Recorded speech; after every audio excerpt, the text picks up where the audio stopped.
इयम् आकाशवाणी सम्प्रति वार्ताः श्रूयन्ताम्। प्रवाचकः नरेन्द्रदत्त सेमवालः।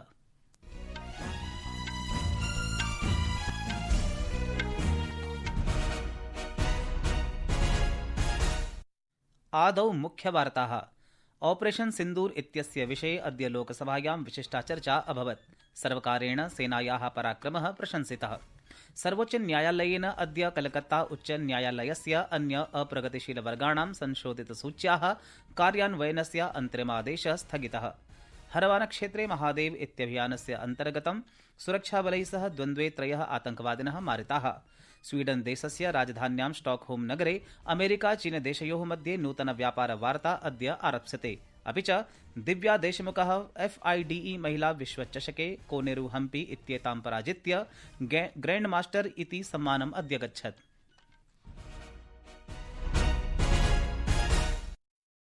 सद्य एव पहलगाम इत्यत्र जातम् आतंकी प्रकरणं विरुध्य भारतस्य सैन्य प्रतिक्रियायाः ऑपरेशन सिन्दूर इत्यस्य विषये अद्य लोकसभायां विशिष्टा चर्चा अभवत्। रक्षामन्त्री राजनाथ सिंहः प्रोक्तवान् यत् ऑपरेशन सिन्दूर इति अभियानेन पाकिस्तानाय स्पष्टः सन्देशः प्रेषितः अस्ति यत् आतङ्केन सह शान्तिवार्ता न चलिष्यति। अस्मिन्नेव क्रमे तेन अवधीरितं यत् प्रत्युत्तरप्रदाने पाकिस्तानस्य शताधिकाः आतङ्किनः मारिताः, 9 आतङ्किस्थानकानि अपि नष्टानि अभवन्। श्रीसिंहः पाकिस्तानम् अवरोद्धुम् S-400 आकाश चेत्यादीनां प्रणालीनाम् उपयोगं कर्तुं सशस्त्रबलानां प्रशंसां कुर्वन् प्रोक्तवान् यत् अस्माकं कीदृशी अपि महत्वपूर्णा भारतीया सम्पत्तिः क्षतिग्रस्ता नाभवत्। सहैव तेन प्रोक्तं यत् संघर्षविरामे कस्यापि बाह्यदेशस्य हस्तक्षेपः नासीत्। सिंहेन पाकिस्तानस्य उपरि आरोपः प्रख्यापितः यत् पाकिस्तानेन आतङ्कवादः स्वकीया राज्यनीतिरूपेण स्वीकृतः अस्ति। सहैव तेन कथितं यत् प्रधानमन्त्रिणः नरेन्द्रमोदिनः नेतृत्वे भारतेन पाकिस्तानं विरुध्य कठोराचरणं कर्तुं निर्णयः स्वीकृतः अस्ति। पाकिस्तान की नीति और चरित्र को लेकर कोई भ्रम नहीं रहना चाहिए। यह एक ऐसा देश है जो वैश्विक आतंकवाद की नर्सरी है और उन्होंने इसको अपनी स्टेट पॉलिसी का भी एक आधार बनाया हुआ। अध्यक्ष महोदय, मैं लोकतंत्र के मंदिर में खड़े होकर यह बात कह रहा हूं कि भारत को 1000 कट्स देने का सपना पालने वालों को नींद से जग जाना चाहिए। यह मोदी जी के नेतृत्व वाला नया भारत है जो आतंकवाद के खिलाफ किसी हद तक जाता है।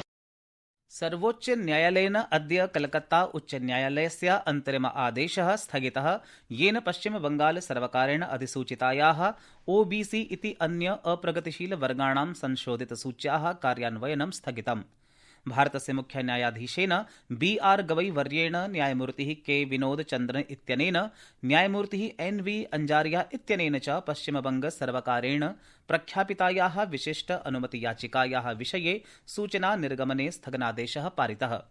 सर्वोच्च न्यायालयः उच्च न्यायालयस्य तर्कं प्रति आश्चर्यं प्रकटितवान् यत् ये केवलं विधायिका OBC इति अन्य अप्रगतिशील वर्गाणां वर्गीकरणम् अनुमोदयितुम् अधिकारं धारयति।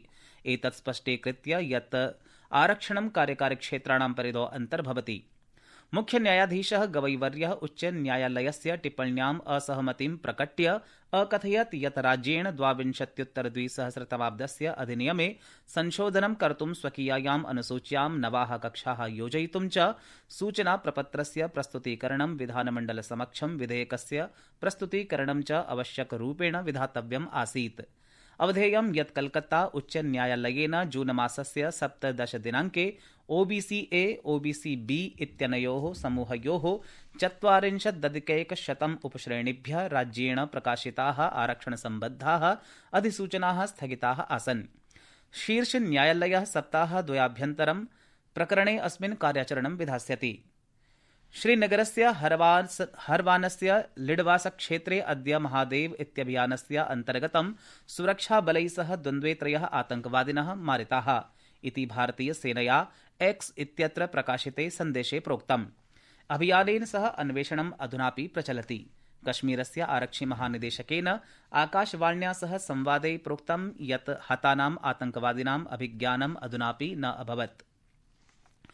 संस्कृतवार्तायाः संस्करणम् इदानीम् आकाशवाणीतः प्रसार्यते। सममेव अयं कार्यक्रमः आकाशवाण्याः www.newsonair.gov.in वेबसाइट इत्यत्र अथ news on AIR mobile app इत्यत्र अपि उपलब्धो भविष्यति। अद्य स्वीडन देशस्य राजधान्यां स्टॉकहोम नगरे अमेरिका चीनदेशयोः मध्ये नूतन व्यापारवार्ता आरप्स्यते। वार्तायाः अस्याः नेतृत्वम् अमेरिकादेशस्य वित्तसचिवः स्कॉट बेसेंट चीनदेशस्य उपप्रधानमन्त्री हे लिफेंग च करिष्यतः। विश्वस्य बृहत्तमे अर्थव्यवस्थे स्वकीययोः वर्तमान व्यापार संघर्षं विरामम् इतोपि 90 दिनानि यावत् विस्तारयितुं सहमते भवितुं शक्नुतः स्मः। विद्यमानस्य संघर्षविरामस्य समाप्तिः अग्रिमे मासे 12 दिनाङ्के भविष्यति। संघर्षविरामस्य समये उभयदेशौ परस्परं शुल्कम् अस्थायिरूपेण न्यूनीकर्तुं सहमतौ अभवताम्। वाशिंगटन इत्यनेन यः यूरोपीय संघेन सह सद्य एव जापानदेशेन च सह व्यापारसन्धिः कृता अस्ति। पंजाब राज्ये मनक्वाल ग्रामात् 29 संख्याकान् तीर्थयात्रिकान् वहत् अतिभारयुक्तं वाहनं लुधियाना नगरस्य सरहिंद केनाल इत्यत्र पतितम्। अस्यां घटनायां 2 बालकाभ्यां 3 महिलाभिः च सह 6 जनाः मृताः अपि च 19 जनाः सुरक्षोद्धारकार्यपूर्वकं रक्षिताः। यद्यपि 4 यात्रिणः अधुनापि लुप्ताः सन्ति। लुधियाना नगरस्य उपायुक्तः हिमांशु जैनः अवदत् यत् एषः समूहः धार्मिकस्थलात् प्रत्यागतः आसीत्। अन्वेषणकार्यम् अपि द्रुतगत्या प्रचलति। अत्रान्तरे अन्यायां घटनायां जालन्धर नगरस्य स्थानीय नागरिक चिकित्सालये प्राणवायुसंयन्त्रे तान्त्रिकदोषेण 5 रोगिणां प्राणवायोः अनापूर्तिकारणेन मृत्यु अभवत्। एकस्य रोगिणस्य स्थितिः गम्भीरा अस्ति।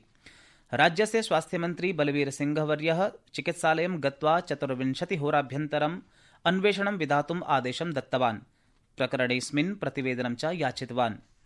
जम्मूकश्मीरे अस्य मासस्य 3 दिनाङ्के समारब्धायाः यात्रायाः अनन्तरं 70,000,300,000 अधिकाः तीर्थयात्रिणः प्रवर्तमानाम् अमरनाथयात्रां कृतवन्तः। श्रीनगरस्य दशनामी अखाड़ा भवनस्य अभ्यन्तरे श्री अमरेश्वर मन्दिरे यः चारी स्थापना इति समारोहः आयोजितः आसीत्। श्वः तस्मिन्नेव मन्दिरे नागपञ्चमी इति दिवसे क्षारीपूजनम् आचरिष्यते। तथा च छारी मुबारक इत्यस्य अन्तिमा यात्रा अगस्त मासस्य 4 दिनाङ्के पवित्र गुहातीर्थं प्रति आरप्स्यते। श्रीनगरस्य बुट्शाह चौक क्षेत्रे स्थितस्य दशनामी अखाड़ा भवनस्य अमरेश्वर मन्दिरे परम्परागतरूपेण चारी मुबारक इति स्थीयते। गरिष्ठोद्योग मन्त्रालयेन अद्य डॉक्टर श्यामा प्रसाद मुखर्जीवर्यस्य 25,100तम्याः जन्मजयन्त्याः अवसरः राजधान्यां विशेषेण भाषणेन आचरितः। राज्यमन्त्री भूपतिराजू श्रीनिवास वर्मा संविधानसभायां मुखर्जीवर्यस्य भूमिकां प्रकाशयन् भारतस्य औद्योगिक संस्थागत विकासे तस्य योगदानस्य प्रशंसाम् अकरोत्। वर्मावर्यः एकं राष्ट्रम् एकं संविधानम् इत्यस्य आदर्शाणां मूर्तरूपं विद्वान्, राजनीतिज्ञः, निर्भीकः, संसद सदस्यः, शिक्षाविदः च इत्यादिभिः अलङ्कारैः तस्य प्रशंसाम् अकरोत्।